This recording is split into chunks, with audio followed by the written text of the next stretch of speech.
Hello? Hello? Hello? Hello? Hello? That's weird. Just one moment. Hello? Okay. Now the thing is working. Good evening. Welcome to another gorilla stream, because I know my ass did not post a schedule earlier this week. Tonight we shall be continuing the journey of making turnarounds. Like I said, I've been working on this project with a friend named Zivia, and yeah, that's pretty much it. I've been working on a project with a friend named Zivia, and it's about oh my god, it's kind of a horror action comic, or maybe no, it's more horror romance, but it still has like elements of like noir fiction and stuff in there. I'll be explaining it more as I actually draw. Let me just open up the program. Today has been wild though. By wild, it's actually been very uneventful, but like something wild did happen. As soon as this thing opens, and I'll like elaborate on that. But how's everybody doing? Let's see, when we get to art. Give me just a moment, I gotta open things.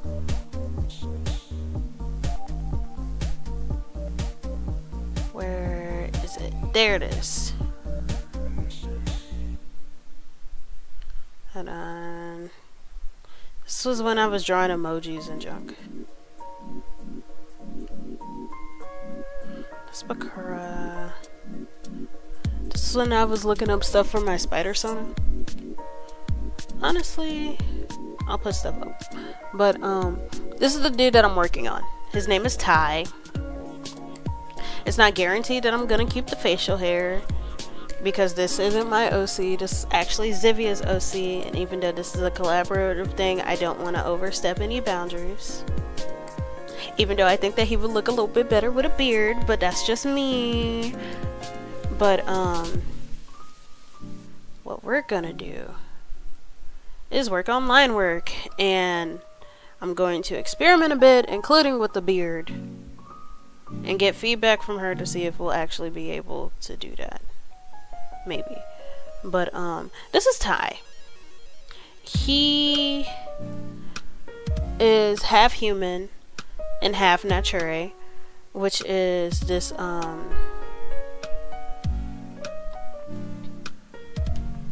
let's see, that's a raster layer. No. Base. He is half human, half nature. Nature are, if you've been here before, they're essentially magical furries, let's be honest. And that's the best way to describe them to me.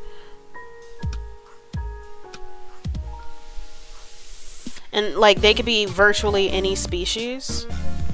And what makes them magical is that they have a natural affinity to use ki. According to the lore that we made with Shreds of Knowledge, which is this is essentially our romance comic. According to the lore, and pretty much according to like basic information about ki, like we made sure to at least do some research and not take too much creative liberty because of like the cultural significance of it and stuff. Ki is best described as the potential to do magic, and everybody has that innate potential. It's just that the difference between humans and nature is that nature, they already found out about that a long time ago, and they regularly used it by making it culturally significant and stuff, whereas with humans, ki usage is very recent. And you know how when you do use ki, it's good to practice to actually be able to hone it and unlock your potential to do stuff like throwing a fireball in Street Fighter, for example, because these abilities are real in this. But because humans haven't had that long-term exposure and stuff, their bodies aren't as efficient at actually using it, so they end up burning out a lot faster. Ki is no different from like regular energy. The more you get used to something like, say, exercise, then there's less energy output from doing certain tasks because your body has gotten used to it. Ki works very much the same way.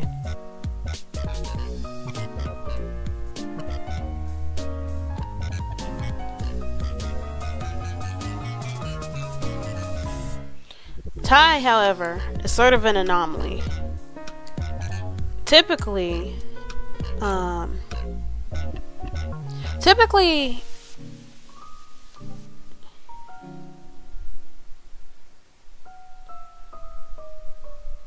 trying to think. Typically, human and Nature hybrids, because this is exactly what Tai is, aren't a thing because they're so fundamentally different that there's really no physical compatibility. And even though Nature are sentient, it's still like a bit taboo. But there's this secret initiative going on to sort of experiment with Nature DNA in order to usher in the next stage of human evolution.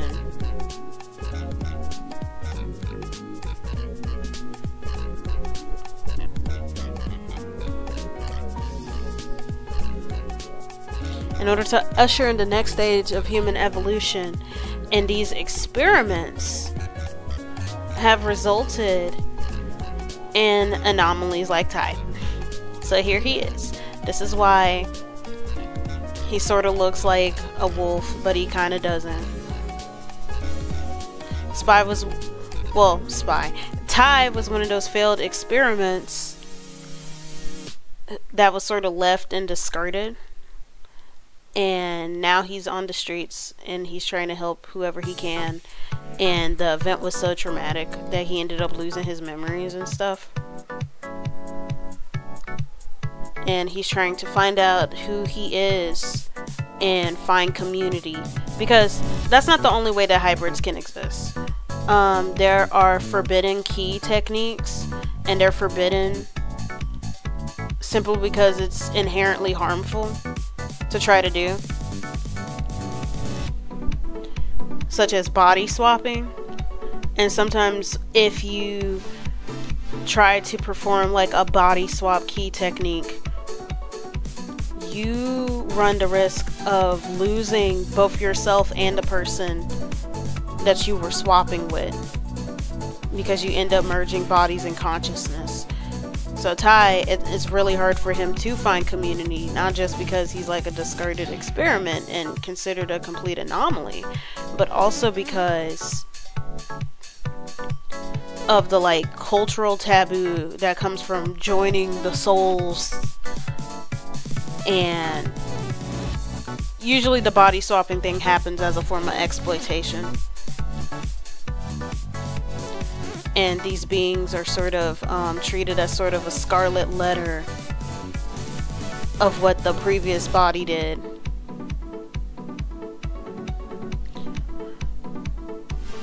So Tai is this dude who's like trying to have a good day, but he's gonna be having a hard time simply because of what he is. Rest in peace. Don't we all know how that feels? May Neptune have mercy on his soul. And as the story continues to unfold, he'll be somehow involved with our two heroes. I really can't call them heroes, but they're kind of heroes, sort of.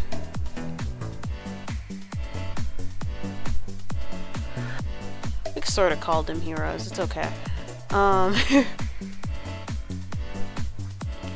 Ear fur.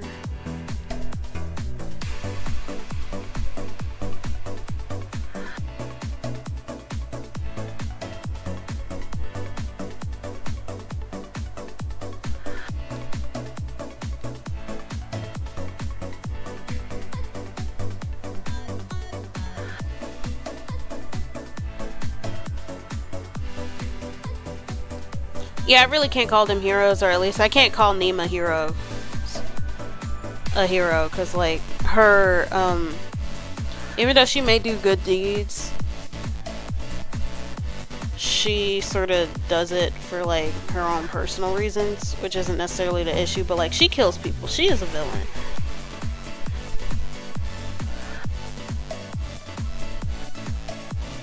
Bakura, he tries. But also, like, he's not in the best position to really be ethical. Rest in peace. It's a struggle for everybody in here. But yeah, he'll be somehow involved with our two heroes. I'm not going to elaborate too much.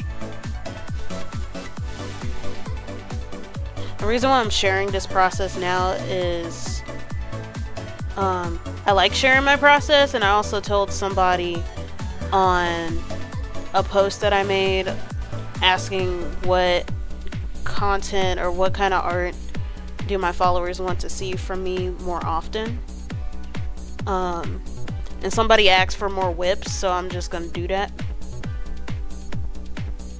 Well, not just gonna do that, but like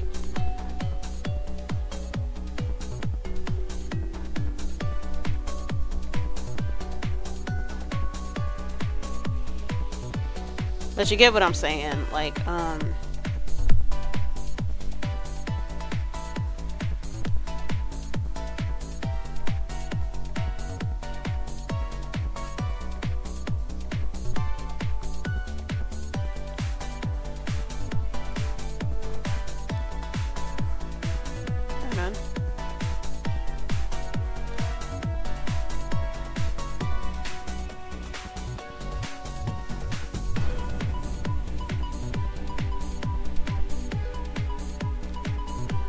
And then I'm also like thickening the lines around his eyes to make it sort of like something that I notice about like dogs and wolves is that they sort of have thicker eyelashes and stuff, or at least that's what it looks like to me.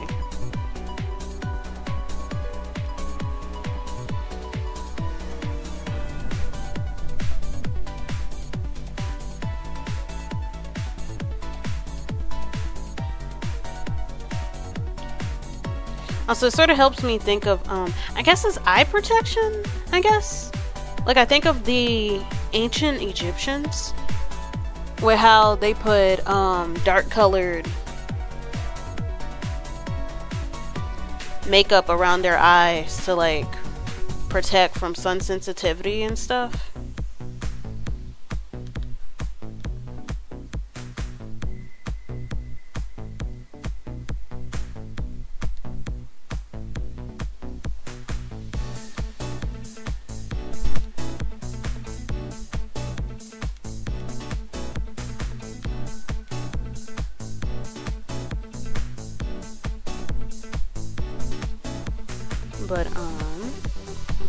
But no, what I meant by it today was kind of wild was that I made a post commentating on fanfiction spaces, and to me it was wild simply because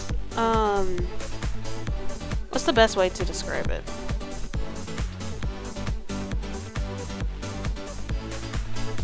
It's wild because I've never gotten that much engagement before. Actually, no. There was one time I got engagement. A lot of engagement on the post, and it was due to talking crap about Muhammad Abagdi because I do not respect him. Because I dislike how he has built his success through POC association, and yet there has been too many times where he has advocated against other artists of colors. But that's a whole other story. But like, okay, so the conversation that I pretty much commented on was about the notion that fan fiction is more progressive and like transformative than mainstream fiction.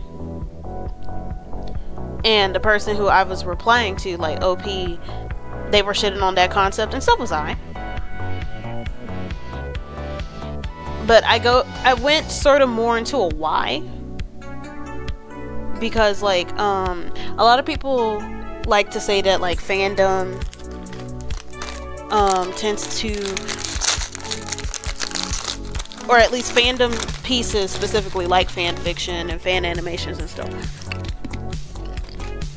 they tend to be more transformative than mainstream media because of like stuff like queer visibility. Even though we could like the fiction that we are unfortunately not represented by, we can make our own, and it ends up having a lot more impact, quote unquote. But I sort of argue against that notion because when it comes to fan fiction spaces in particular, that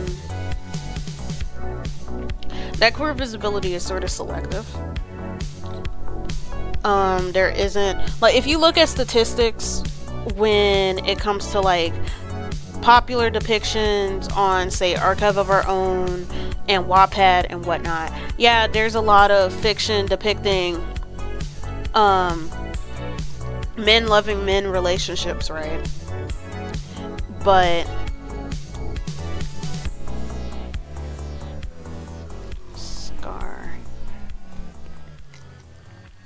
like a lot of those fics are made by women and usually with a female audience in mind. And somebody's probably gonna be like, but Jayla, we shouldn't try to gatekeep certain experiences. And there was also like a major talking point, like in response to, because like every time a gay man says something about being uncomfortable with stuff like yaoi, or like how women, how a lot of the people who consume fiction depicting gay men are women, there's like, you got cis straight women talking about how they shouldn't gatekeep certain experiences and this is how they express themselves. And then you also have some sapphic women who are like, well, we're doing this out of solidarity with y'all, and there's not a lot of sapphic content and da da da da da da, which I can't speak on a sapphic perspective because I'm not a sapphic, but something that I'm gonna say as a marginalized person, especially as a black person, and knowing how a lot of black media unfortunately is run by the white gaze, especially when it comes to like, say, period pieces, for example, stuff like The Help, or even Hidden Figures, because even though Hidden Figures talked about like real life black women and their experiences with helping to do the first moon launch, they didn't even have a, oh, hi, is this Prick of the Crop? Thanks for the follow, welcome. I'm essentially talking about a viral post that I'm on, but welcome to my stream. My name is Jayla Cephidae. I'm a jellyfish mutant hybrid who likes to draw and play games when I'm not vandalizing billionaires' houses and exposing corrupt officials. Right now, I'm mainly talking about fandom community analysis, because today I got viral, or would you even call that viral? Like, it's only Twitter viral, because I gave some commentary.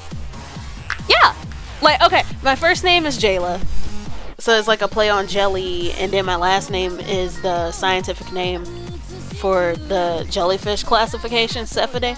Get it?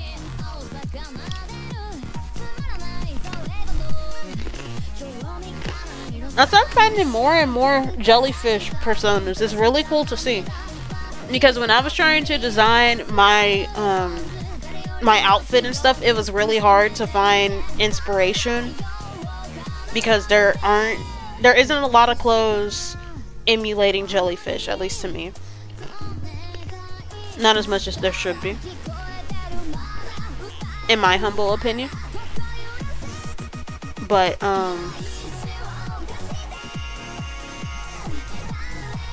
managed to find a way, and I thank Shark Tales, Ernie, and Bernie. So that's its own thing. Pretty smart. Thank you. But essentially, I'm pretty much doing media analysis, or at least media and community analysis, because I was pretty much, the topic of discussion today is like how fandom spaces could use improvement when it comes to creating a better space for marginalized identities, particularly for like folks who are people of color, for sapphics, for disabled people and stuff, because spaces like Archive of Our Own, even though there's very much visibility of marginalized identities, the lens that it's through doesn't really reflect the demographics that are depicted. Like, there's a lot of fan fiction depicting men loving men, but a lot of it is usually written by women. And pretty much I was talking about how it's not good to gatekeep certain experiences. I actually encourage writing about experiences that aren't your own, because not only are you getting out of your comfort zone, which really helps with creativity, and it's also making your work a lot more inclusive. It does become an issue when the only people who are consuming works of a specific demographic are folks who are outside of said demographic. And I was using I'm using my experience with race as an example, because when you look at a lot of media, especially when it comes to certain black feel-good stories, sometimes it's written for white gaze. For example, The Help. Even though it's supposed to be about working class black women in the 1960s, you know, when you watch the movie, it largely focuses on Emma Stone's character Skipper, who is a white woman, and like it's her coming of age and her publishing the book more than it talks about those both black and Hispanic women who were domestic workers at the time. Same thing, a similar issue is like Hidden Figures, how there's this one scene where Taraji P. Henson's character, she has this monologue about using the colored bathroom and stuff because she didn't want to be mistreated, and how she has to walk across the campus, not the campus, but the compound in order to do that. And that's why she was late for her job. She was like rained on and stuff, and her supervisor was just like, why are you late, and da da da da da da. And then after she has that sort of monologue going off on him for the lack of consideration for his staff, he ends up taking down the colored sign. But here's the thing, that didn't actually happen. Like, there is no recording of that. That character of the sympathetic supervisor did not exist. And he was created for a white audience to have a place in the narrative as something positive so they wouldn't feel bad about the depiction of discrimination.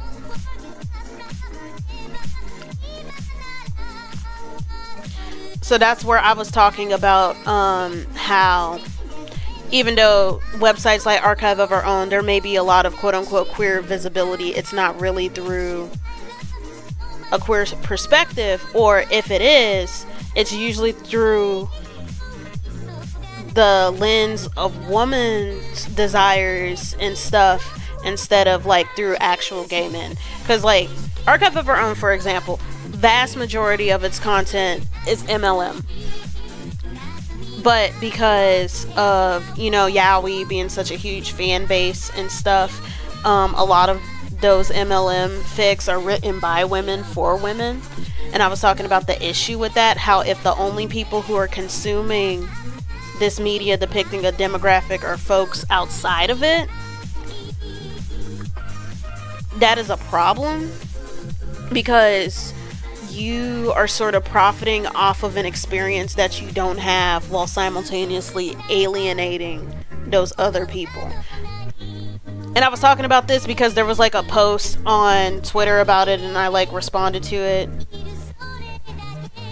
And I think that more and more people are becoming open about it, but it's kind of hard to have that conversation because it's Twitter.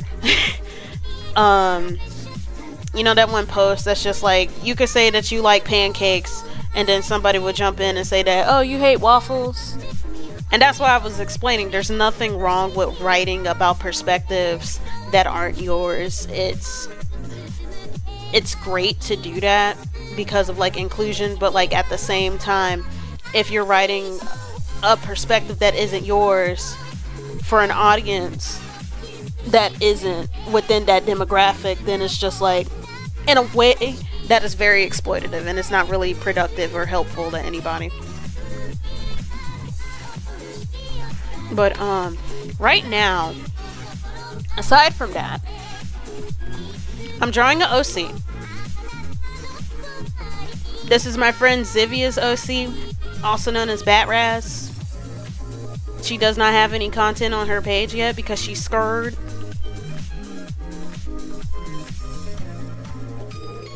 But she will post someday when she is less scared. She needs to make a damn PFP so people don't confuse her for a damn bot. And I told her this. Love you, Zivia. But please, I keep promoting you whenever I have these streams, and I can't point anybody there yet. But essentially we're making a comic, which is a romance horror with like some action and noir elements. And one of the characters that I'm drawing right now, his name is Ty. And he is a human and Naturae hybrid. Naturae are this fictional species that we created. I will post more about them when I actually have some art of them. I hope they post soon. Good to start early. Yeah! And I say that!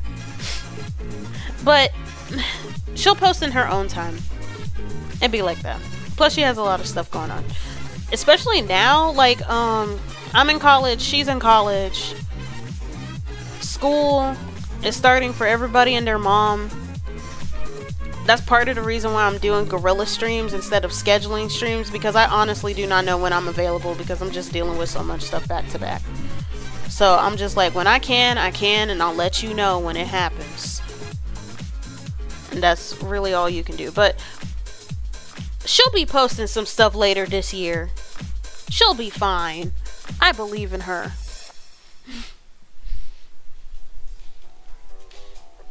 Yeah, school is hard to work with. I think it's easier for me because I had online classes, and that creates a lot of flexibility. But like when it comes to in-person classes, or if you're in any extracurricular activities, or depending on the major that you're in and how vigorous the curriculum is, it really ranges. But we do what we can.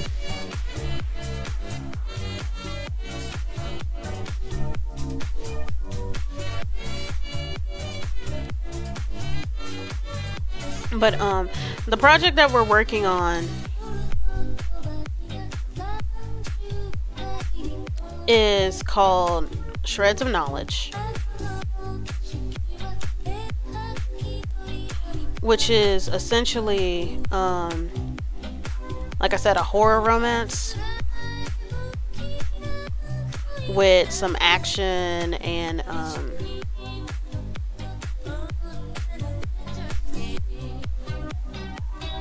okay, give me just a moment.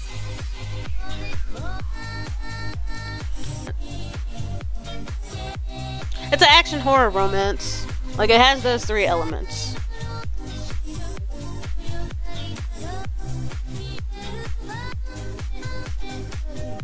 I'm putting these guidelines up because I realized that the where the tip of the ear ends and like where the inside of the ear like starts, it's not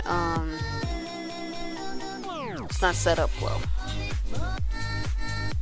Rest in peace. But I'm gonna fix it now. Yeah, all three.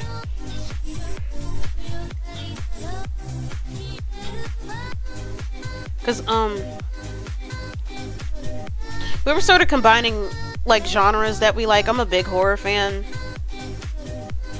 or I'm more or less a big horror fan. I say that I'm a big horror fan, but it's like complicated.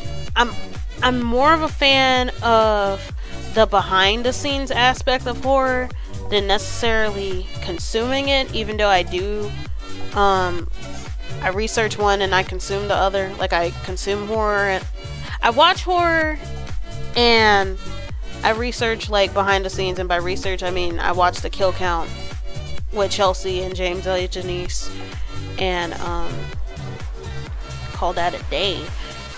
But and it's mainly because I get nightmares and stuff. I get scared. But learning about the behind the scenes and stuff, it makes me less scared. And then both Twilight and I, we like action and romance.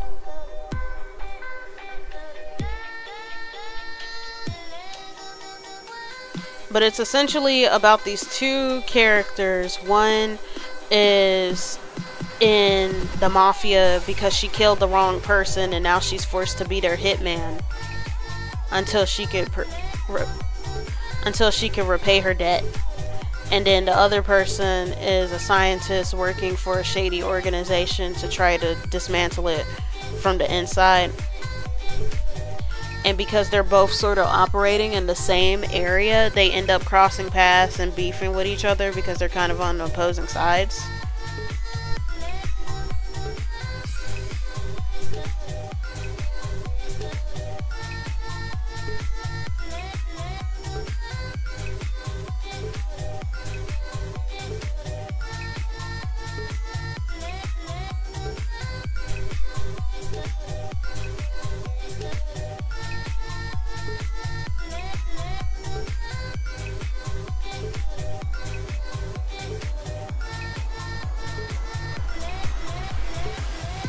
And then it's an enemies to lovers thing. And it's funny because like I shat on enemies to lover for a long time, but then I made one and I'm like, sometimes you gotta do things yourself to actually want to be bothered.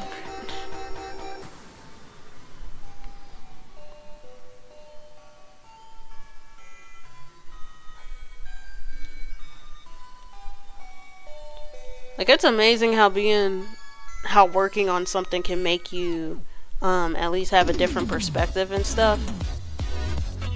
I couldn't quite put my foot on why I hated enemies to lovers, but now that I made one with my friend Zibia, I know why I hated it. It's because a lot of the relationship dynamics are shit. Cause like, why are you shipping a colonizer with somebody who's oppressed by them? Like, are you stupid? But with this one, like, there's no like my thing about enemies to lovers is that I want two people who are on an even playing field. And like, when it comes to like a colonizer and an oppressed person, there is no even playing field because of like literally the political power dynamic. And I think that it's not cute. Like, Raylo is ass on that principle alone. But And also, as a John Boyega fan, I have a moral obligation to hate on Raylo because of what happened that one day that he made fun of it and got called vintage slurs. But on a brighter side, like say, one enemies to lovers dynamic that I sort of like is Pride and Prejudice, because like they're like of the same social standing, and Mr. Darby gets embarrassed, as he should, because he was so mean and stuff. Pretty much, I like it when there's like push and pull instead of attack and defend. Like, I like it when both characters are able to sort of quote unquote attack each other, because it doesn't make the dynamic seem victimizing. And like the two characters, the killer and the scientist, there's definitely a lot of back and forth, conflicting ideologies, because like even though both are in precarious situations, how they got into it is very different. Like the scientist, his name is Bakura, his work was stolen, and the organization that used his work is doing nefarious stuff. So his perspective, he's trying to do damage control. And then with the hit woman, she's actually a fashion designer who kills magical creatures behind the scenes and uses their bodies for her personal collection. But unfortunately, she got caught by the mafia when she accidentally like killed the wrong person, because she didn't think that they were mob affiliated, but kind of find out they were. I named this the wrong layer. Rest in peace. So like the reason why she's trying to get out of her organization and stuff is because she's mad that the shoe is sort of on the other foot. Instead of exploiting others to make her outfits, she's being exploited and forced to do things that she doesn't want to do. So it's like that fight between like moral obligation and personal agency.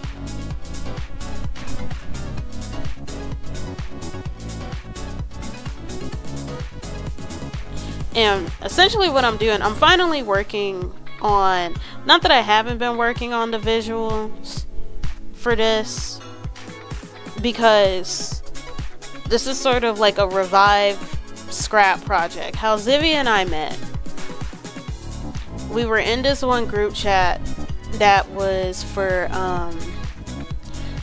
black Smash players, but it ended up becoming a group chat for black people in general.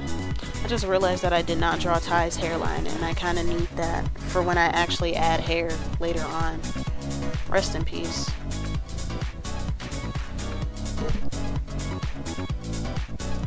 I'm glad it's interesting. Like, honestly, it is a wild process of like getting there. Like, okay, we were in a black group chat for black Smash players, but then it ended up becoming like a black server for in general, not just for Smash players. And somebody had this idea of making a video game, and we ended up getting paired together because somebody on the team like knew both of us and was just like, hey, this might be right up your alley with the kind of stuff that y'all are into and some of the stuff that y'all create and talk about and da da da da da da da. So we end up getting paired together, and we start bouncing off ideas and stuff and doing lore, and then we ended up being coordinators because one person had to leave, and then several people had to leave because nobody was getting paid to do this, and folks had actual jobs and school to go to, and da da da da da da. So it ended up falling apart. But when we were making the game, we made an agreement ahead of time that whatever you worked for, you owned, and you could do whatever the hell that you wanted with it. So it was like a workers co-op sort of thing, and that was fine. So we took our OCs that we made and whatever lore, and anybody can use like whatever they worked on and use it for anything. So like we were mainly working on lore and stuff. We use that and we're making this, and it's fine.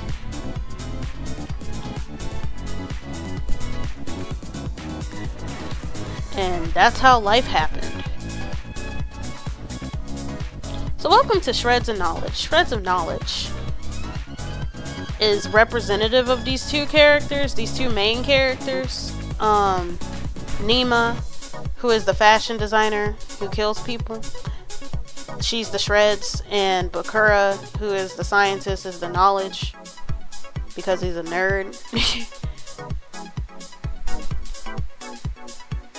And I love them so much because, oh my gosh, like, it's something about having your little blorbos that you can control and make things happen and da da da da da da da. And I can show them at some point. Actually, I'll show them now, because I'm already done with their base character sheets. They're far from finished. This is Nima. Well, it's not even their character sheet, it's their head turnaround, but it's the start. It's the base. So, like, I do the base, so I don't have to redraw them every time I want to do hair or whatever, because ain't nobody got time for that. I will cry! Like, I'm trying to, because, Zivia and I were working on this together, and she is more adequate when it comes to writing, whereas I'm more adequate when it comes to drawing. But, like, there's a lot of crossover between us. Thank you. And that's Bakura. I'm gonna give them hair, believe in me. It's just better to start off bald so you don't have to. I love mannequins. They're so convenient. And then I already, like, sketched out their bodies. I just gotta line it. Face. I need the eyes.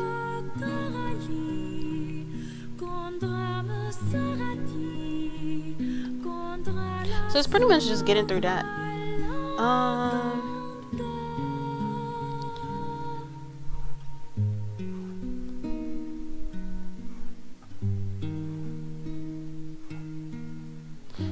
Then I also got to keep track of the different characters that I do have to draw. I have a general list, but sometimes I still forget even with the list, because I'm like, did I make a list? I make so many lists because I always got, like, errands to do, and it's hard for me to, like, remember tasks.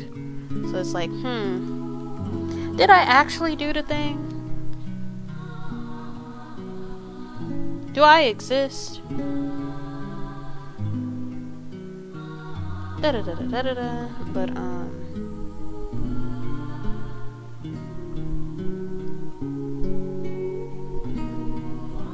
But that's essentially what I'm doing. I'm doing a head turnaround because this is going to be a comic, and that is good to have. Technically, I could get away with having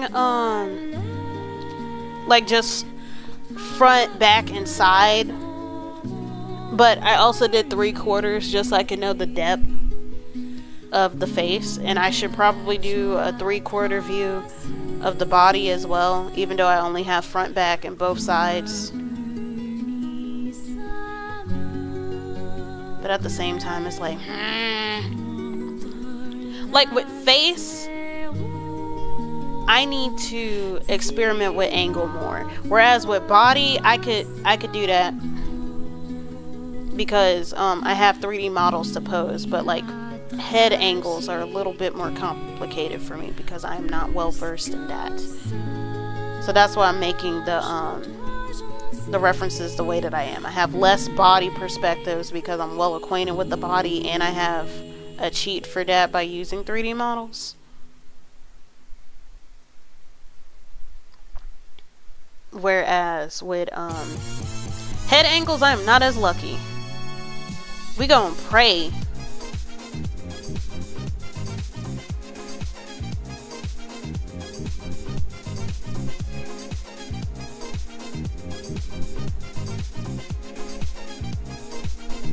Come on. I want it to be exactly like it, but close.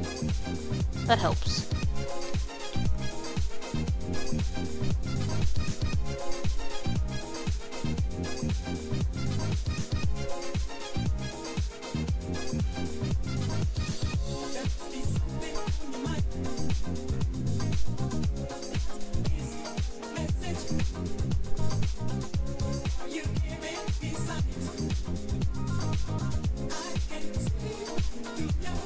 Come on. On your mind.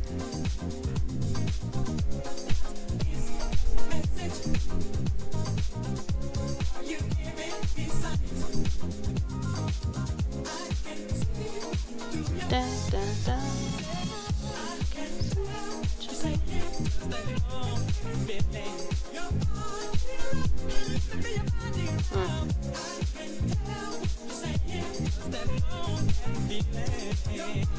Okay. I keep zooming in and out because sometimes it's good to zoom out and see how the whole thing looks. So if that feels a little bit disorienting, I apologize. Like, it's good to see it from like close up and far because it gives you a full perspective.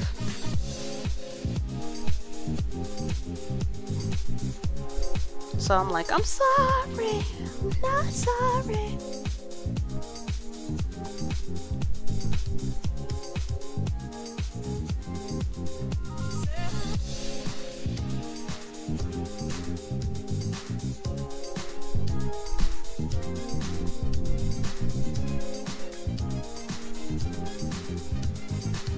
That's why I like doing line art. It's usually a peaceful time for me. Cause whenever I do line art, I do not think. Like, I think, but I don't. Because all of the hard part is pretty much over with. Especially with these head turnarounds.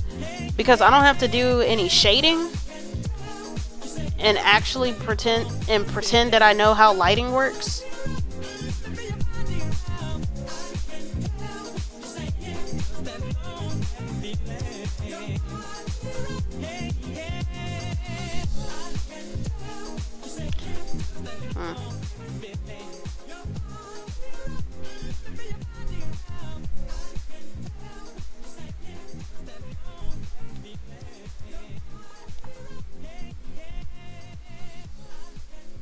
Yeah, it does. Okay, so the difference between... Pretty much the hardest part is sketching because that is the planning phase. It is best to do all of your planning and stuff. Technically, it's best to do your planning before you sketch. Another form of quote-unquote sketching is thumbnailing. Which is when you just draw like a smaller square. I'm trying to make sure I have the same like order of layers. Also, I'm eating. I'm sorry if that's annoying. Sometimes I forget to eat. It's not that I forget. But like lately I've been getting caught up in so much stuff that it's hard to like remember. It's just like, did you eat? I ate at 3 o'clock. Should have ate again at 6. But I'm just snacking and that'll be fine. So let's see, I should put the scar above the nose and then the brows.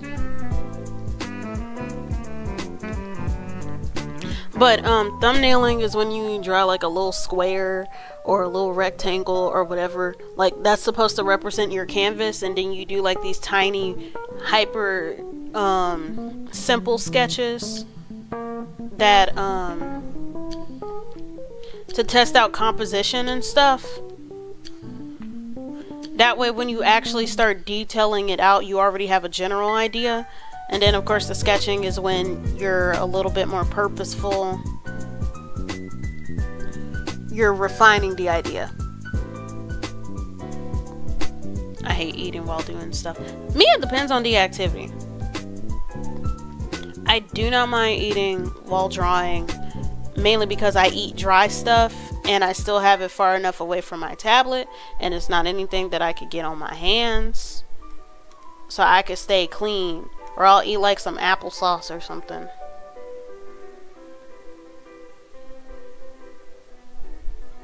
Like, as long as it's not messy, I'm fine with that. But if it's like eating while, I don't know, doing homework or something. Maybe because, excuse me, maybe because drawing is my comfort zone. But like when it comes to something like homework where I'm irritated or whatever, I want to already be eating. Like, I want to already have food in me,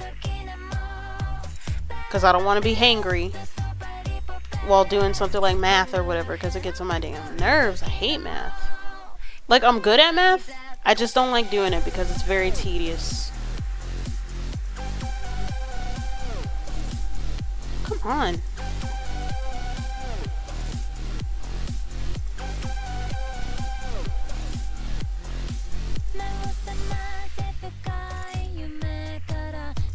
I don't know why you saying applesauce, just confused me. Because I eat applesauce. I eat applesauce, I eat fruit cups. I'm 2 years old. I'm not 2 years old. I'm 22. Like, applesauce is good. And it's simple.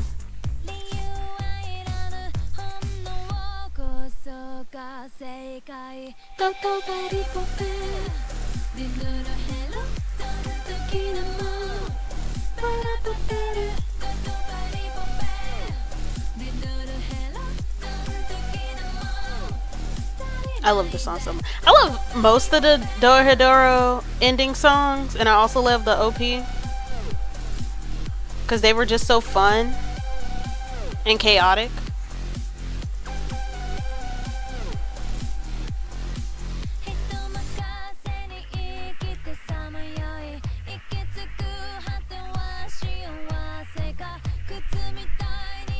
Like, I really love Dorohedoro. It was such a fun show.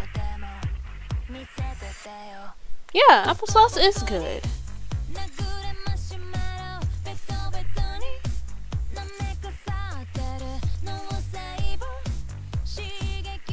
Have you seen Dorohedoro by any chance?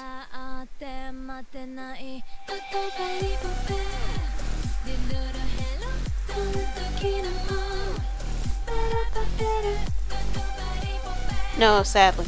Well, okay. So, I'm gonna give you a warning because I hate it whenever people recommend shows and they don't like give content warnings or whatever. Like, that's so lame. And then especially when it comes to anime and stuff, because like, cultural differences aside, some shit is just wild. Dorohedoro definitely has a lot of horror elements in the sense that it's very scary situations, even if there's like comedic framing, and there is a lot of gore in there because it's a seinen, and that's usually common for like action seinen to have more explicit violence. If you can't handle, like, say a Quentin Tarantino movie, then you cannot handle Dorohedoro because it definitely has, like, I say fun violence. Like, it's violent, but like there's peppy music and the fight scenes are very energetic and stuff.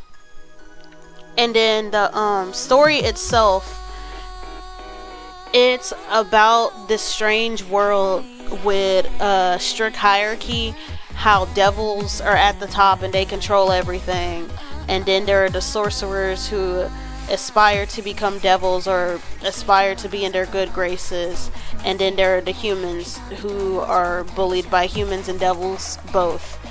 There's this one character named Kaiman who's the protagonist, although even though he's the protagonist, this story does focus on different perspectives. He's a human who was cursed by a sorcerer who turned him into a lizard, and he's trying to find a dude who did it so he could kill him. I like Corpse Party, if that means anything close to gore. Yeah, like, I've never seen Corpse Party, but I'm aware of like some of the content in there. It's around that.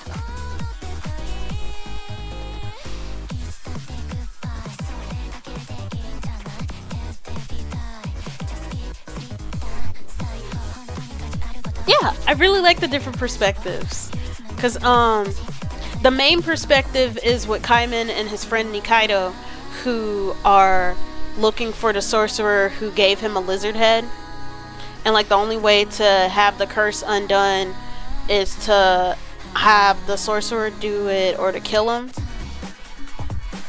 And usually you have to do the latter because sorcerers are assholes, and they're definitely not going to undo it because they like to show up to the human world and treat humans as guinea pigs.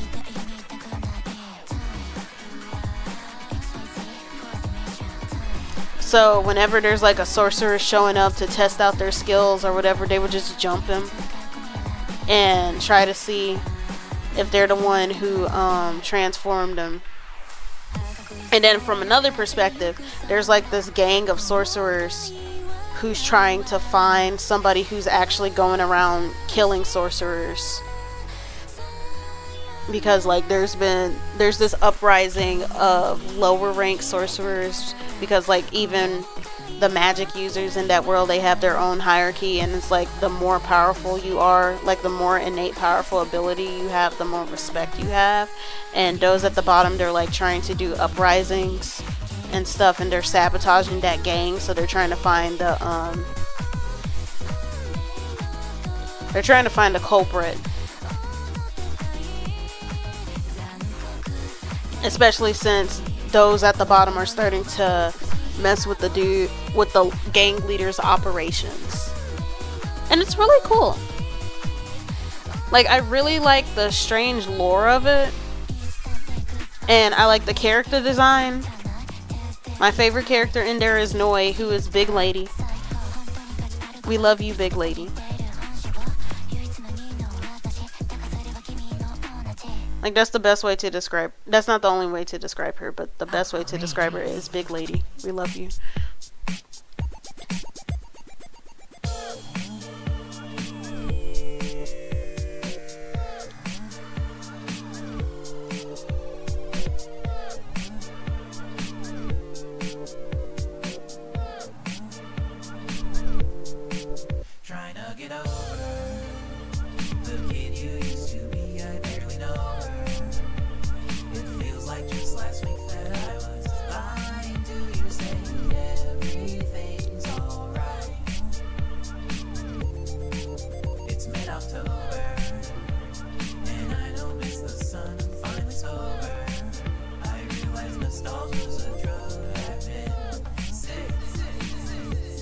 Yeah, that's a fun show.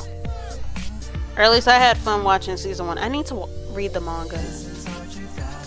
It's hard to read. It's not that the book itself is hard to read, or like I dislike reading. It's just that when you're in college and you have to read a lot of shit, oftentimes shit that you don't want to read, it makes leisurely reading hard to do because you just don't want to think.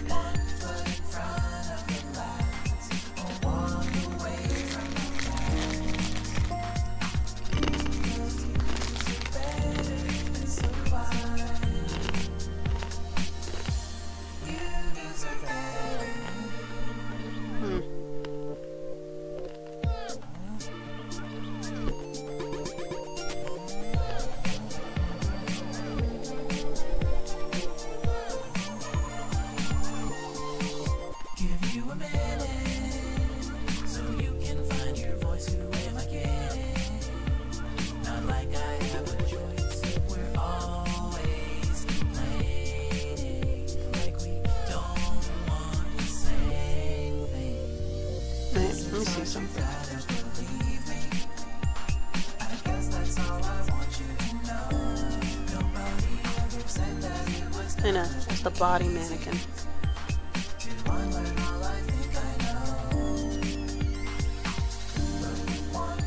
Okay, so I actually did put a bump for that.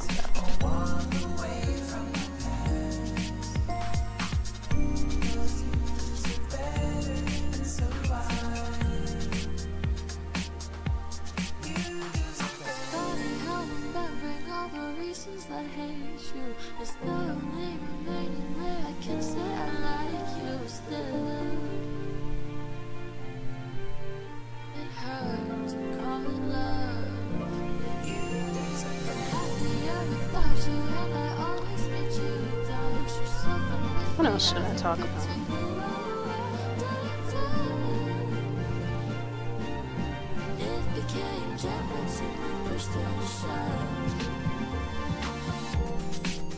Or we could sit in a peaceful silence. That also works. Don't feel that you're obligated to like talk or anything, because I know that a lot of people lurk and they take care of errands, or they like sometimes I pull up in a stream, I say hi, and then I keep it playing in the background and I take a nap. Because it could be late at night that the stream is happening, but I still want to be supportive.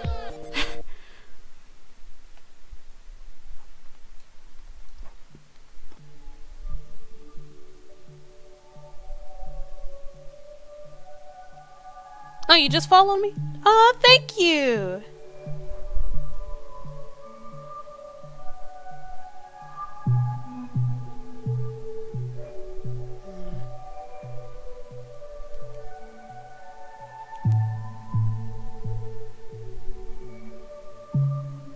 I need to work on the curve of the head.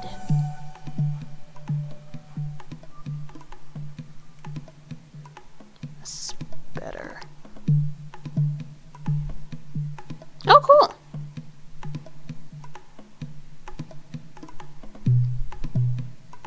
Well, I hope that I am up to your liking.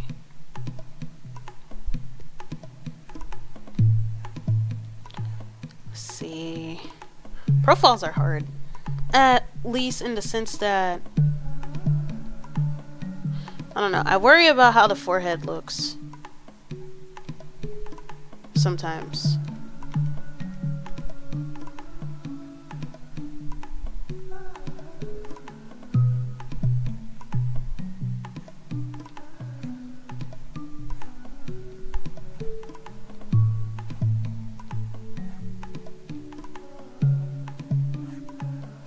And then the head is kind of flat. I probably fucked up with that.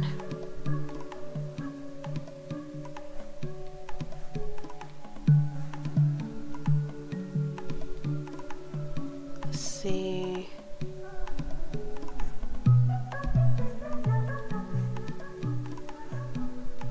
Let me zoom out a bit. That helps.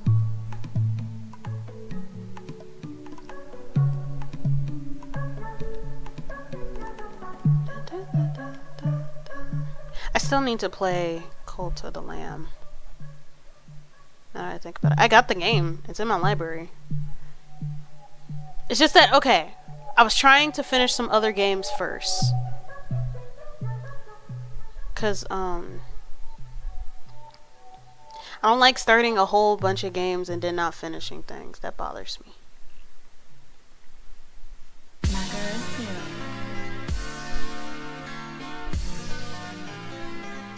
Plus, it's nice to see some of the cute updates and stuff for the game.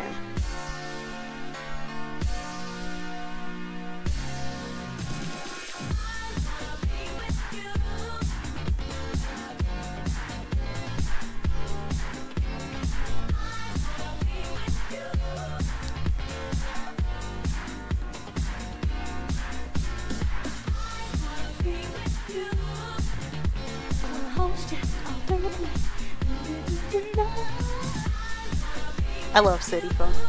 It's fun.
Okay, so ears.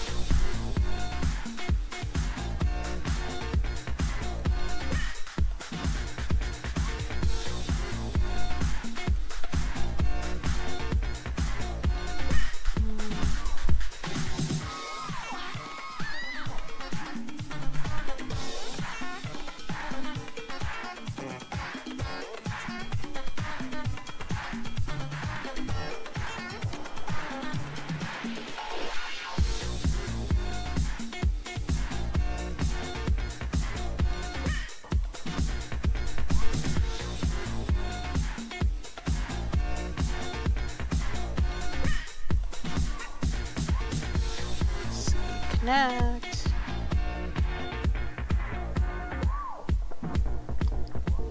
Redraw. Stop.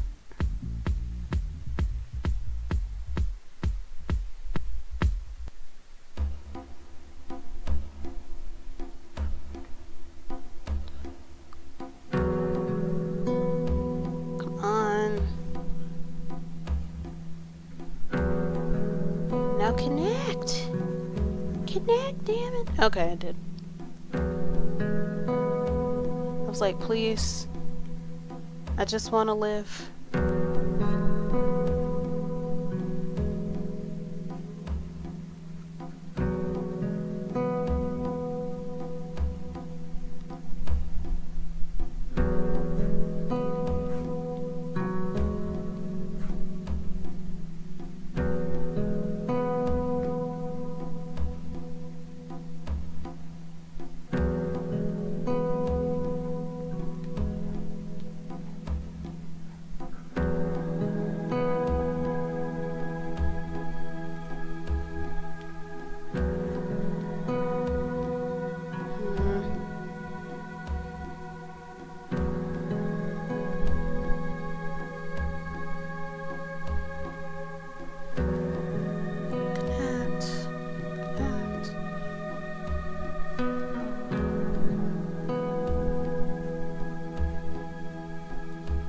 Let's see. Actually, I gotta do down there first.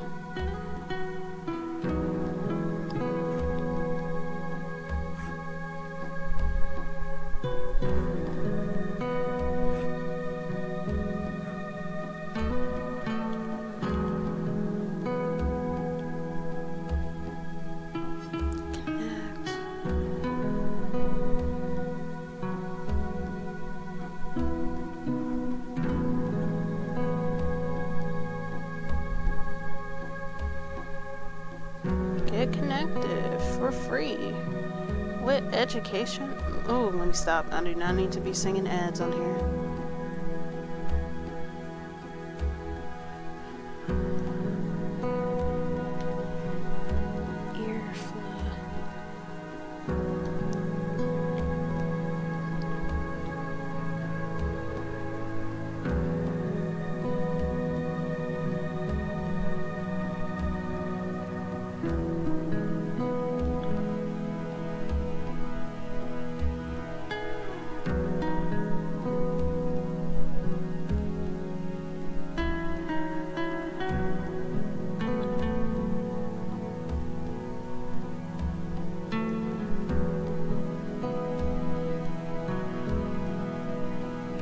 Twitch be crazy about them ads.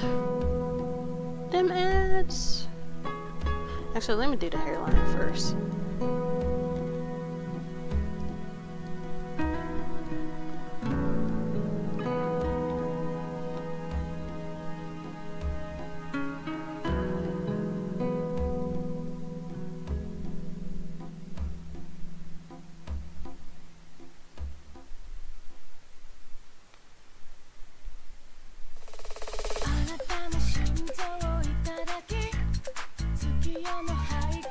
The line is not for aesthetic purposes because it looks ugly. I'm going to be straight up on it.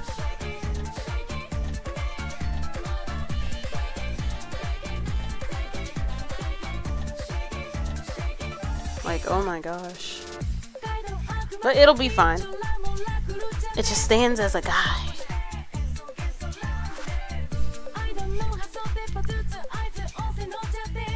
Eyes.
bushy brow.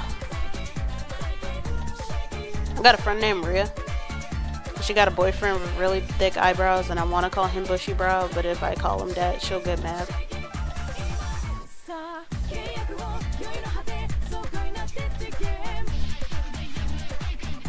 They are a cute couple, though.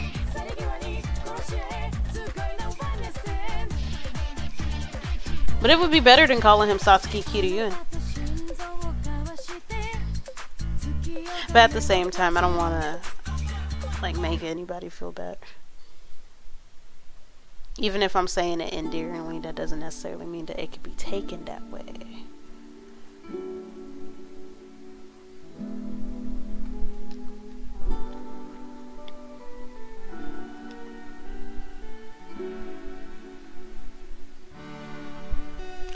Copy and pasted the hairline instead of the beard. Why would I do that?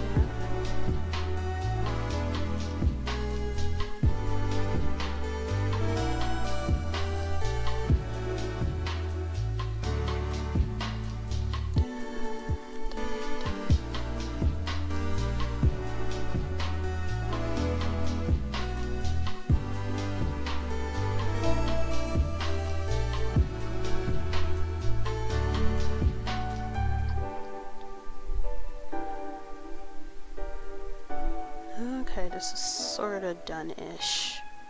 Done-ish. The design isn't completely symmetrical, but it's still a lot less work that I gotta do.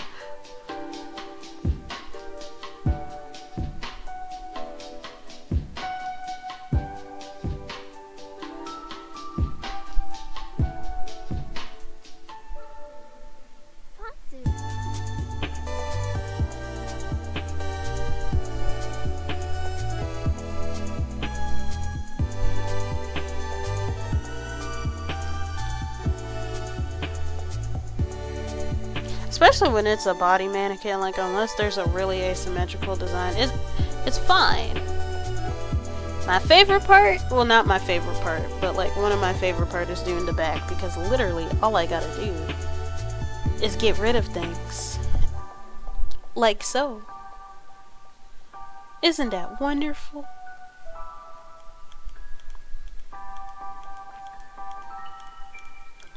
Now if only I could erase.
Control.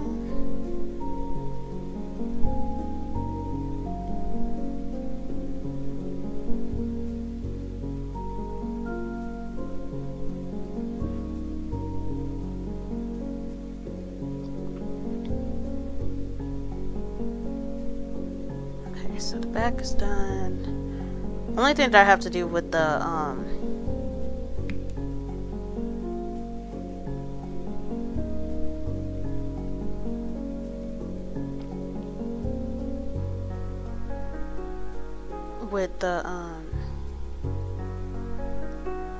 with these sides is that I gotta change how the scar looks.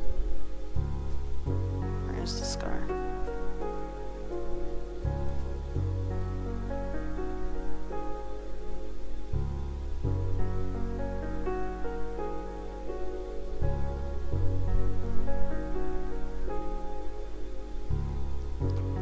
And how far over to the eye it is. I need to shift it more to the right.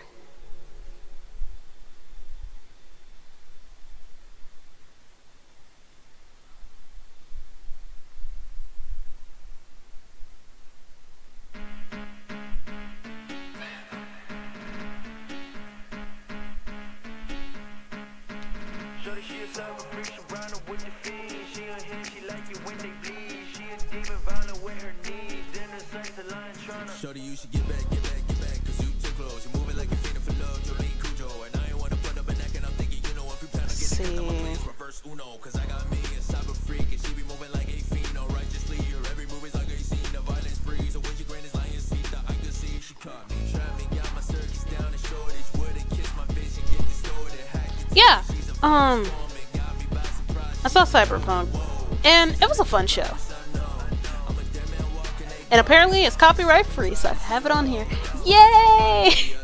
It's so hard finding copyright free songs to play on stream. Oh my god. I want to cry.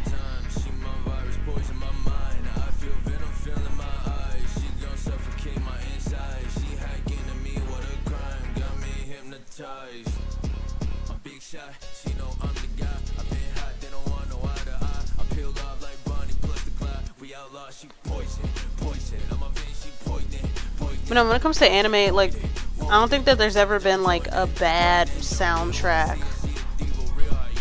Like, the animation may not be great, or the plot may be a little bit messy, but like the music hits.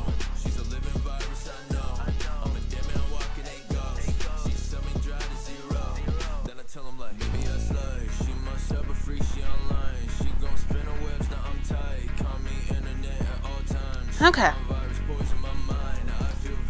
It's one of the harder parts. Yeah, all I gotta do is see color, base, the frame. I need to.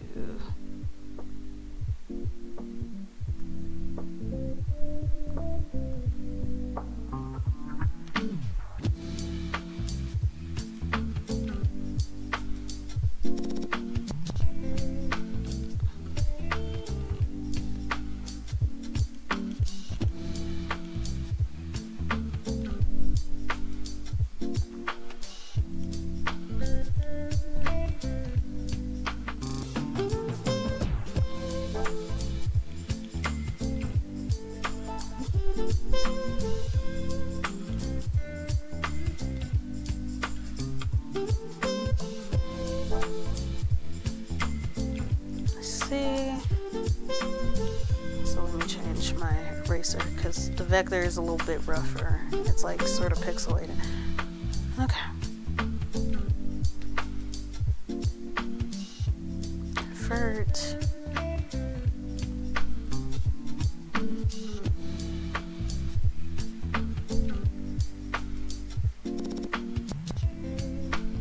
Where's that one reference that I had of Ty? Because like I've tried drawing him before, but I can't remember the colors that I use, and I can't remember where I saved it. Because I'm making something brand new, but I probably should have saved the other one.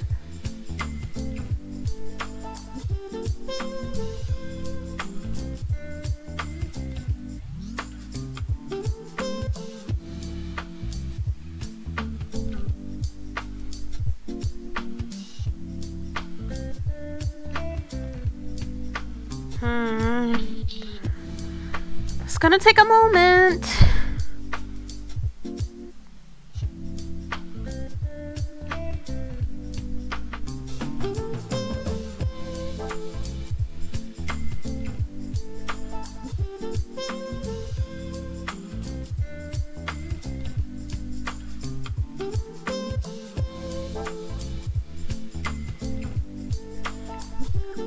Or pupil.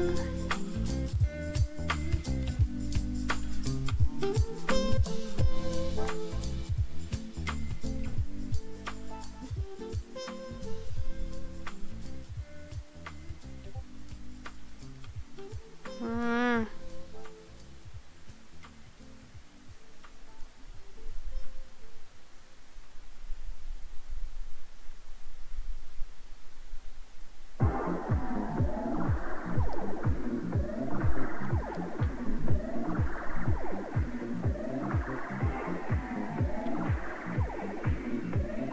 Gotta find it. This is your captain speaking. We are now moving back into the 20th century at approximately -2 years per minute. Please keep your seatbelts fastened as we will shortly be...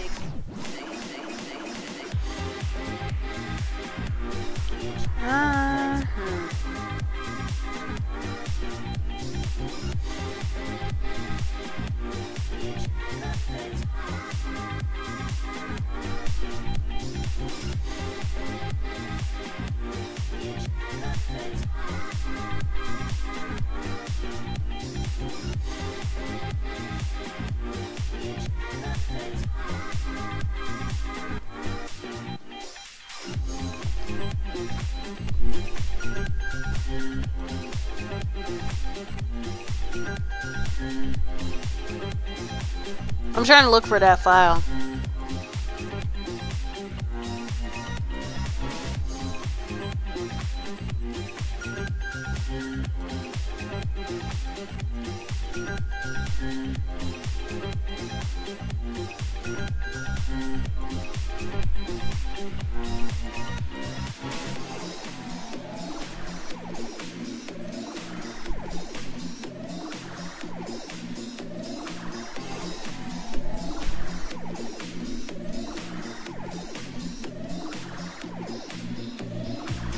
Okay, that's one thing.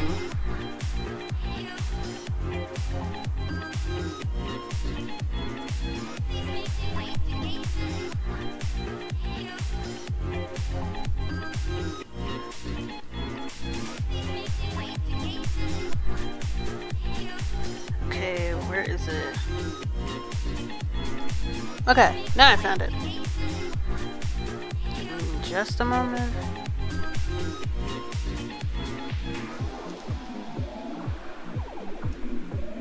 Okay.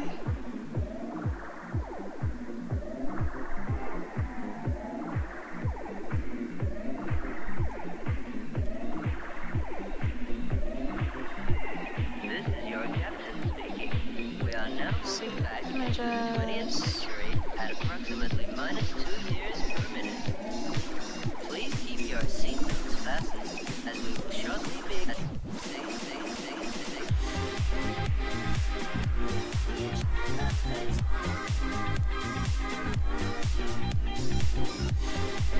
And now we get to that old one. That old one was a mess. And this new one is probably going to be, it is definitely going to be a mess, but it's going to be better. Believe in me. Trust the process. Also, now that I think about it, I got to fix Bakura's, because there was a detail that I forgot. And I didn't realize until I looked at notes again.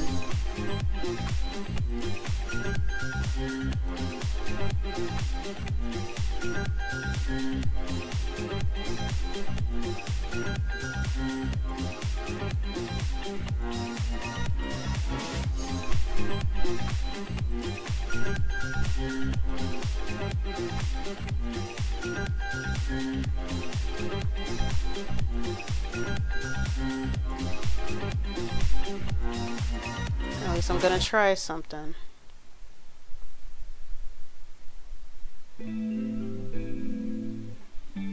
Let's wait. I need black.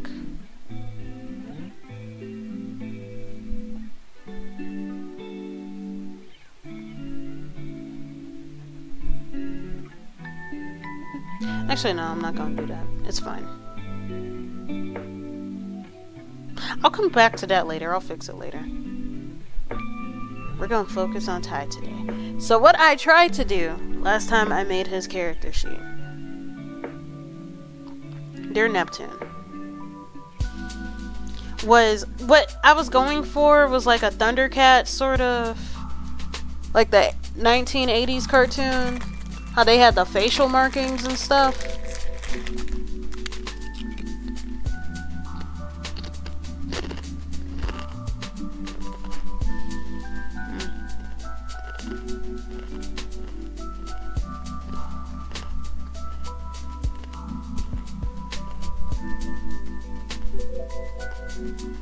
Like,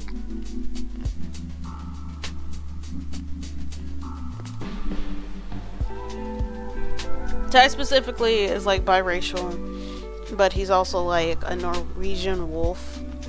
Actually, no, he's like one of those Caribbean wolves, according to Zivia, because like she made him.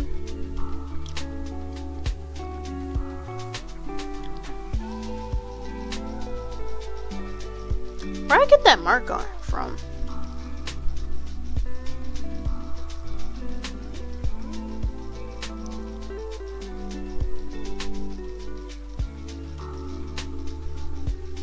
I'm like, why is there a stray mark over his eye? How did that happen? How did you do this? Wait. Got me messed up. Was it from the neck? It was from the neck. It's just like, where did that mark come from? Did it show up again? Yeah, it showed up again on the profile ear. But yeah, that was the concept last time. And that's hard. Like, I do not draw furries. Like, I do-ish. Like, I can. I have the ability to. But I just don't. And it's mainly because I got a lot of stuff on my mind to draw. And I tend to gravitate more towards, like, character design, but specifically like human characters and fashion design.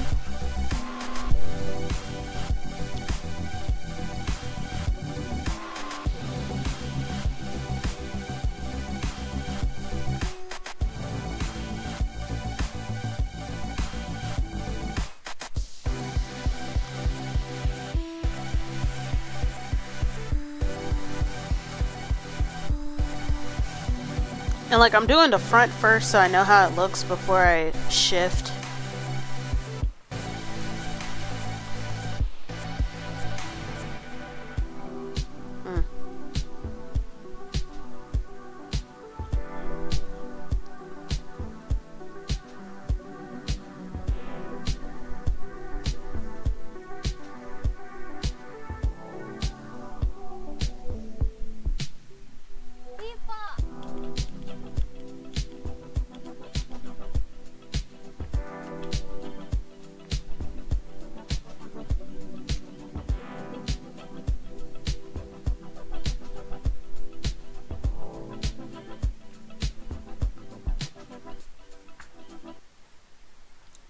So yeah, I'm pretty much trying to pull a Thundercat with these facial markings.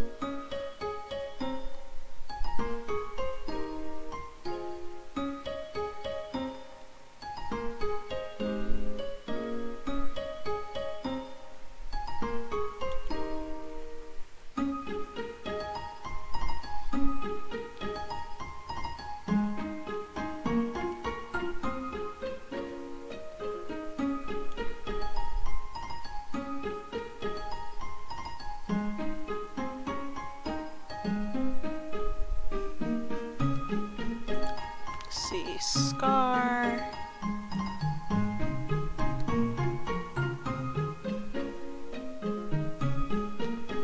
Scar. The right kind of layer.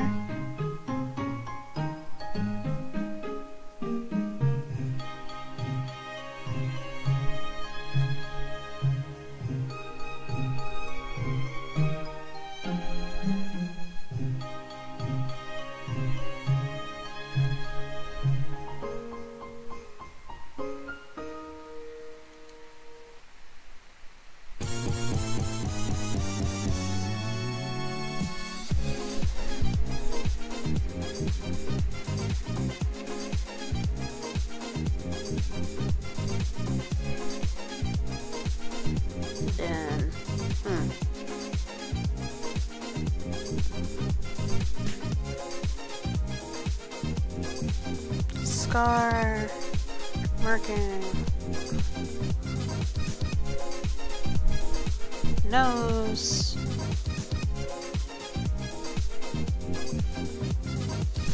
Must be something on your mind.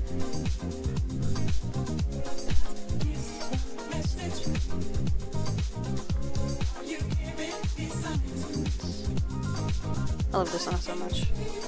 I remember there was like this one YouTube video, and it was a magical girl transformation compilation, and I really liked that.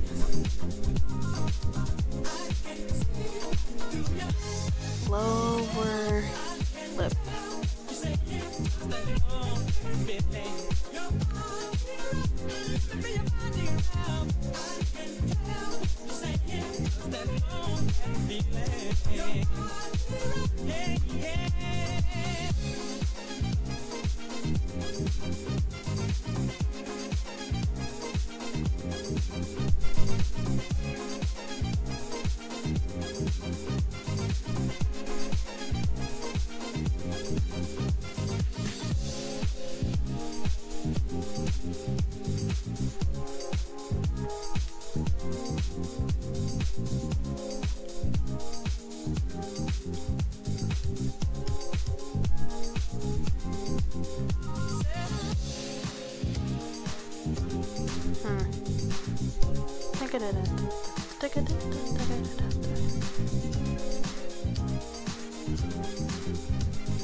I was just like, something is wrong, and then I found out it was the wrong setting for the color picker.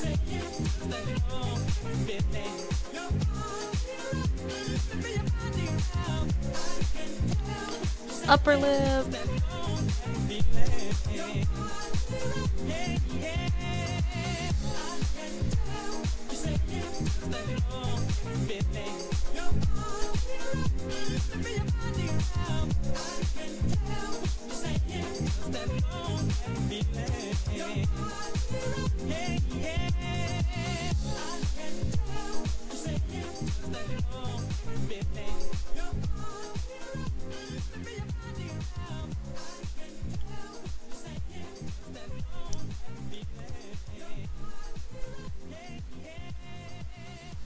Okay, this sort of works so far. Stop zooming wrong, please.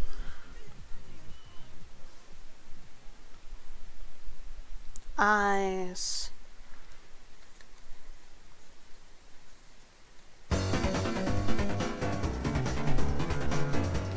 Sclera.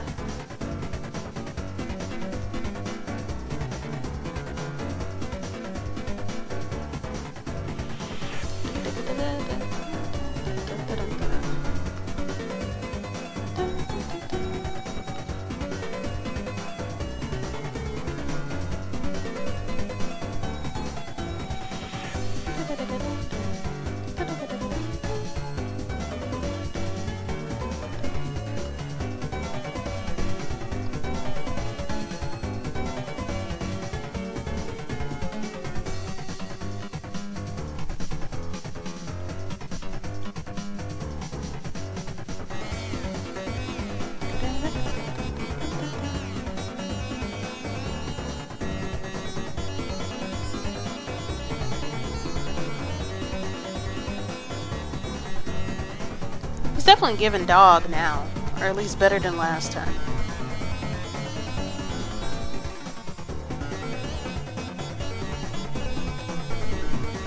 Thanks.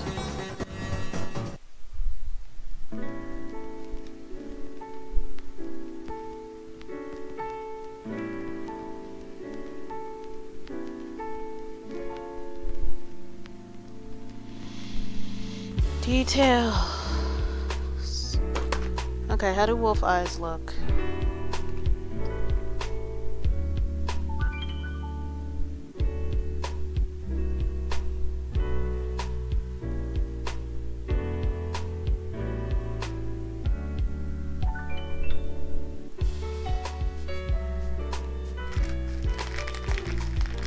How do wolf eyes look now that I go out?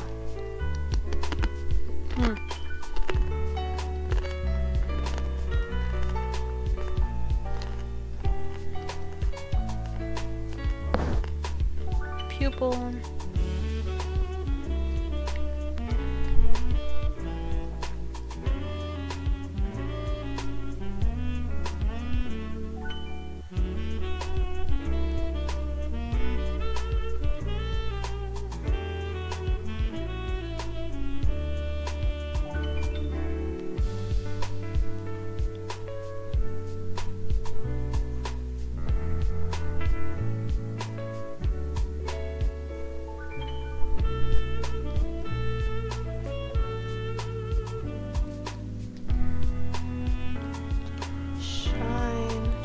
Actually, no. Right.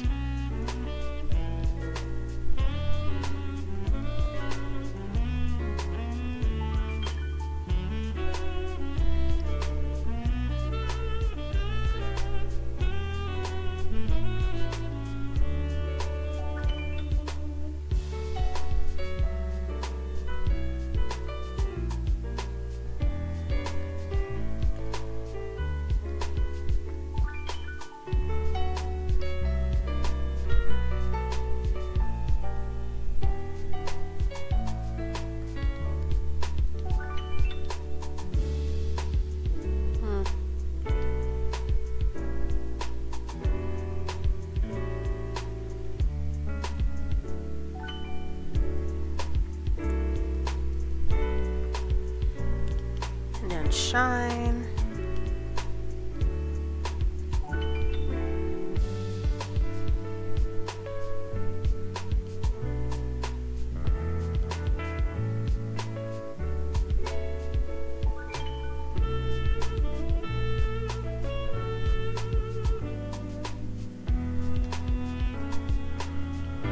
Turn off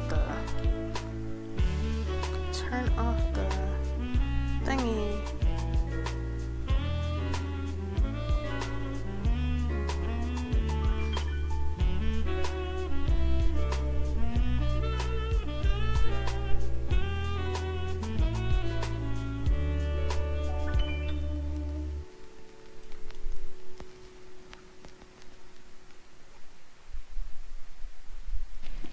Okay.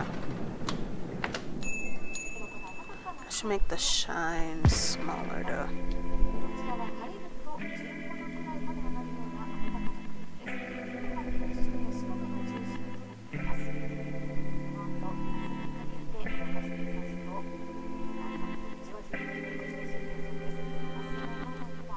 And then move this more to the right.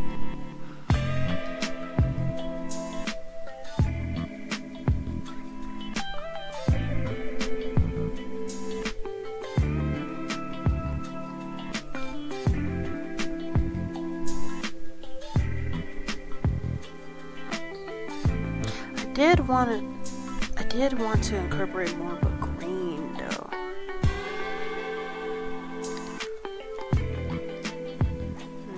Did I save any green eye pictures? Yes, I did. I like bluish green.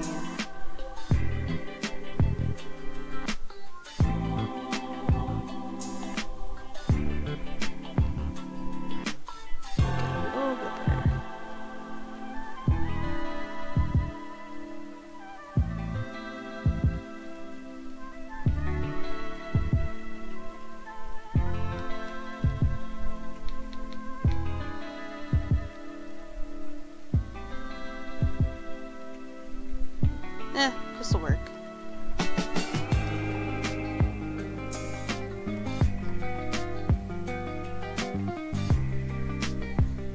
Hair. Base.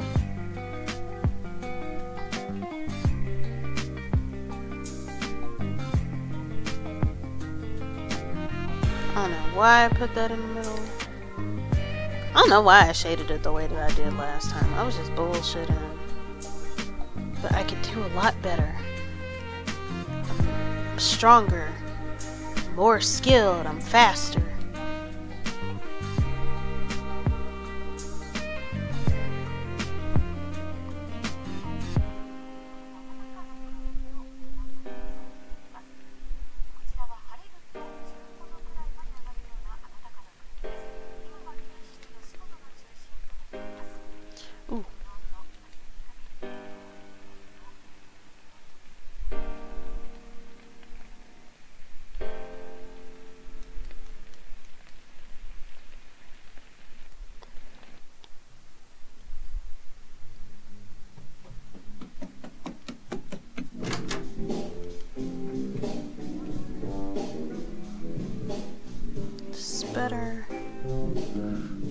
Forgot.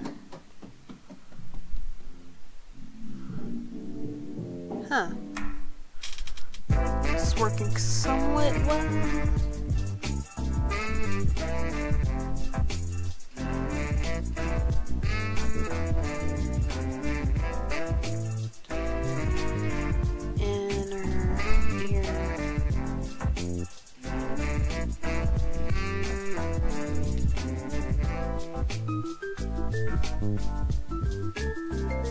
Nope.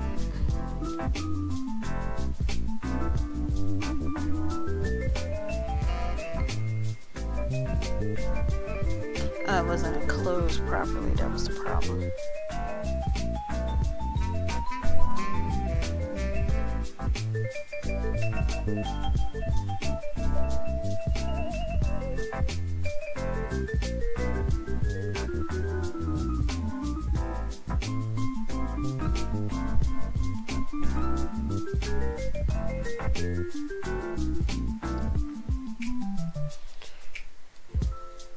Ear for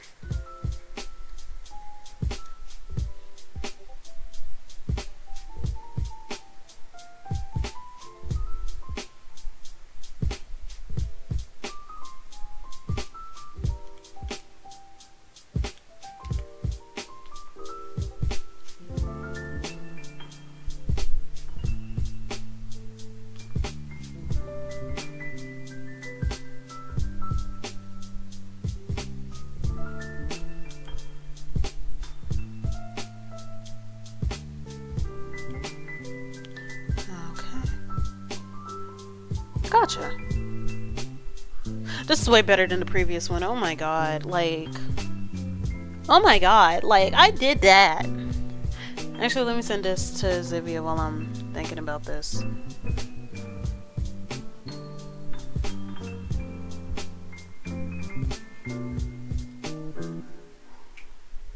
Like, I'm texting her right now. I'm like, does this look okay? Because I need to know now before I go ahead and do the whole damn thing. That way I can make the necessary edits before.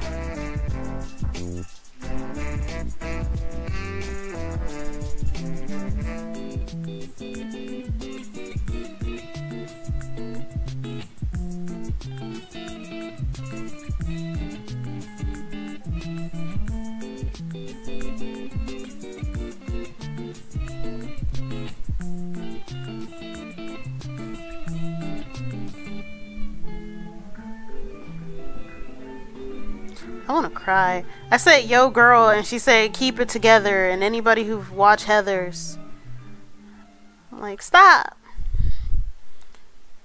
Specifically Heather the musical.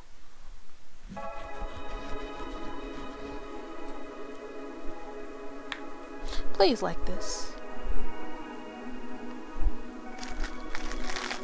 Well, she doesn't necessarily have to like it, but at least like enough of it that I'm like, can I move forward? Or at least give me instructions. We work well together though. Like, we tend to bounce off of each other's ideas and sometimes finish each other's sandwiches.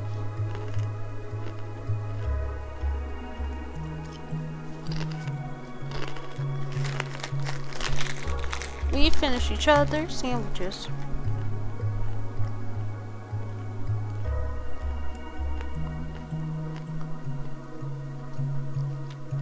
Oh, it sticks out.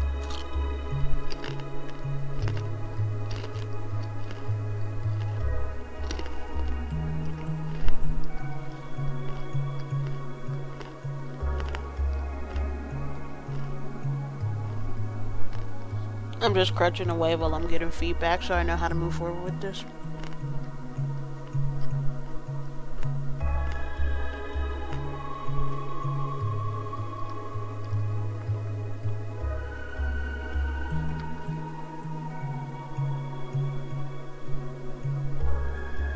Give me just a minute.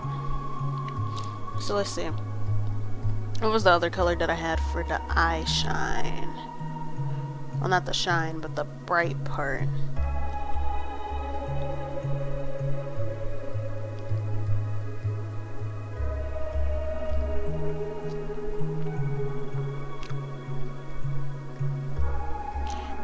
try this again.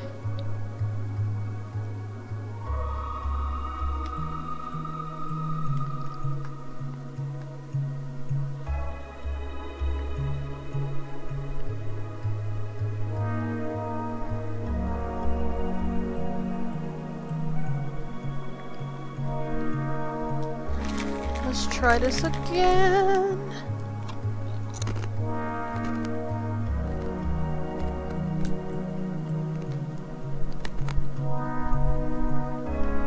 Hurry up and save.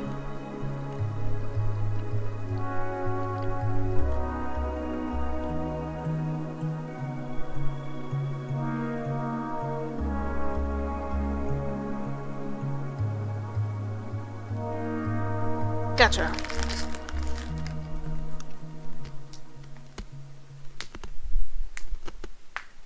Yeah, this might have been better than the grin.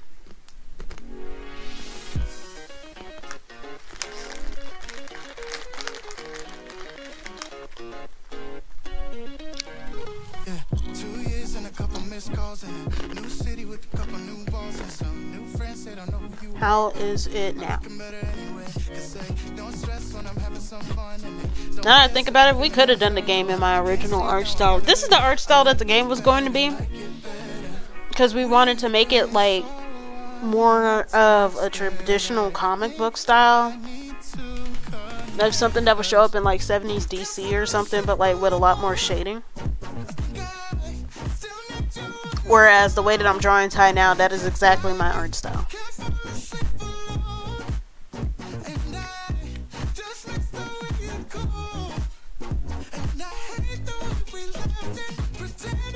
Like, to me, this is just better, but maybe that's because it goes with my, within my...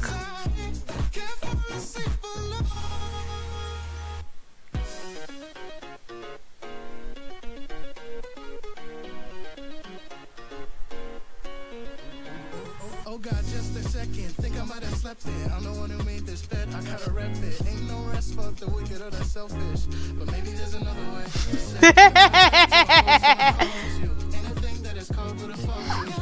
She asks if the squiggly lines that I did was a mounted rage or not. And I was just like, no, I was bullshitting. But that could be canon. Honestly, this happens every time we work together. I'm like, yeah, I was bullshitting. But it could be canon.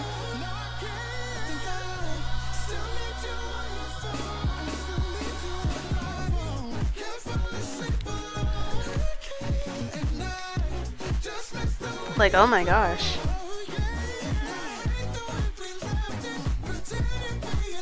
Aww.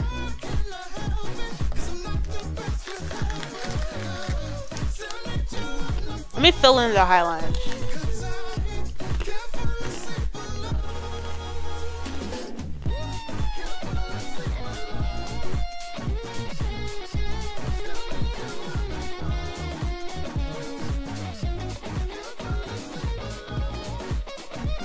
Let's try this, because I kind of want to keep this.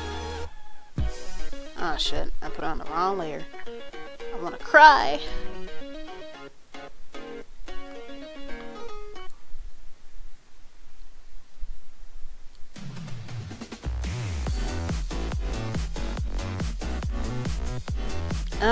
Let's see.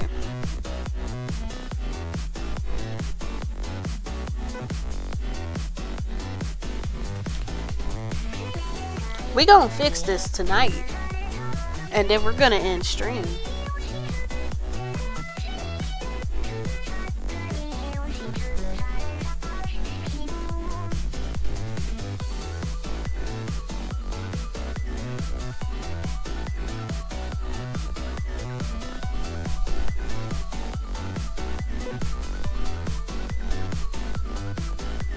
Dang it, I don't like filling it in now that I sent it. I wanna cry.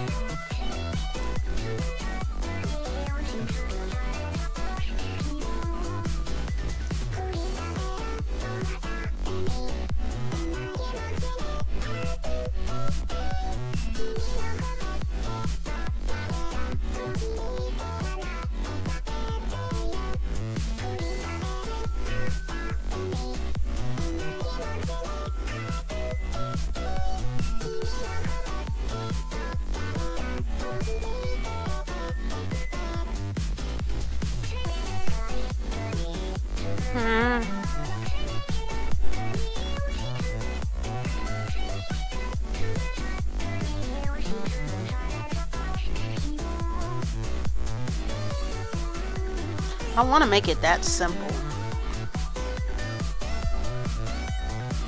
Like, I want the eyes to at least look pretty cool.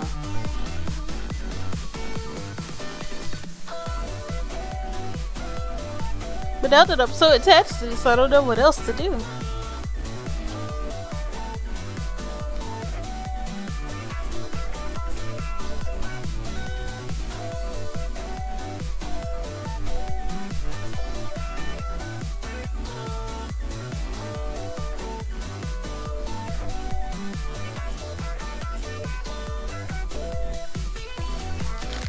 I'll try to clean that up.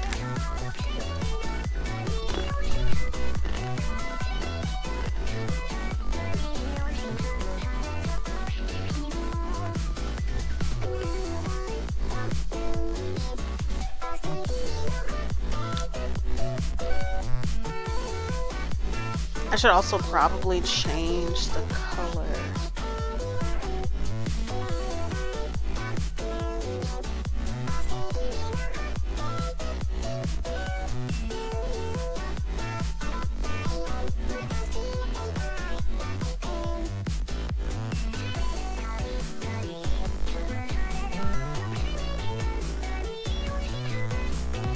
Can I make it glow?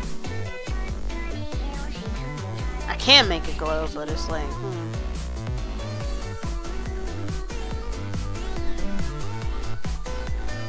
So maybe make it a little bit of a lighter color. Actually, no.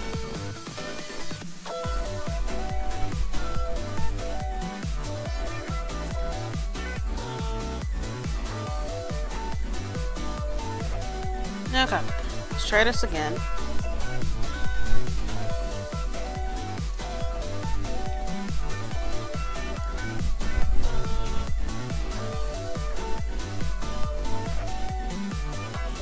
Download. Send this to Twilight.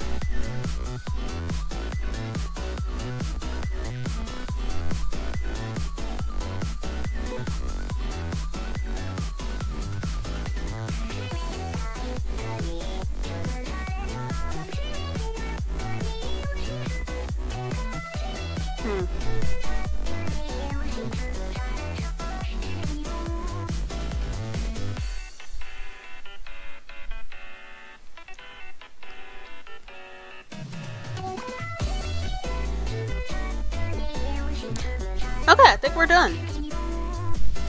Well, we're done with the front part. I gotta do the rest of this, but I can do that later this evening. I'm done streaming though.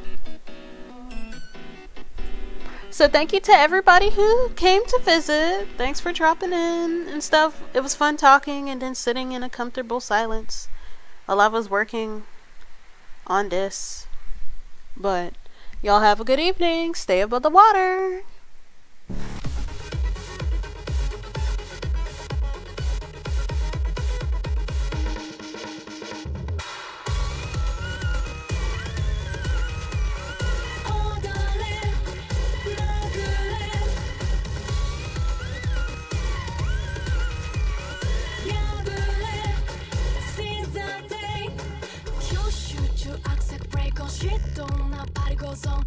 Jayla, zigzag, melee, shoot, don't worry. Conside, choose on sign, let's go. So much, not go, say. Can you think of this stand up? 3, 2, 1.